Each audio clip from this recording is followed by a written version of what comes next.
Welcome back to Preyo Promo, your ultimate guide for optimizing your digital workflow with fast and effective tech solutions. Are you tired of cluttered timelines and losing track of your essential video assets during a complex edit?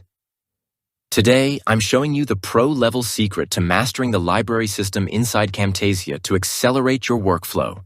Step 1. Launch the software. First, locate the Camtasia application icon on your desktop and launch it to open your workspace. Starting with a clean project template is the foundation for managing high-end video edits efficiently. Step 2. Access Media Library. Navigate to the top left section of the editing interface and click on the Media tab option. This open panel serves as your primary production hub where all your visual assets are organized. If you want to save money and stay ahead with the best viral tech hacks, subscribe to Preyo Promo right now. Step 3. Trigger the import. Click on the prominent Import Media button located directly inside the empty media bin area. This action launches your system's file explorer so you can browse your local storage drives.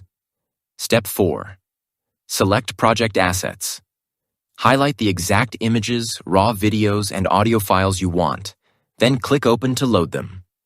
Camtasia will instantly import your selections into the bin, keeping them completely ready for editing. Step 5. Drag and drop hack. For a faster workflow, simply locate your files on your desktop, long press them, and drag them in. This high-speed alternative bypasses the menus entirely, letting you drop assets straight into your timeline. Thanks for watching Preyo Promo. Smash that like button and I'll see you in the next one.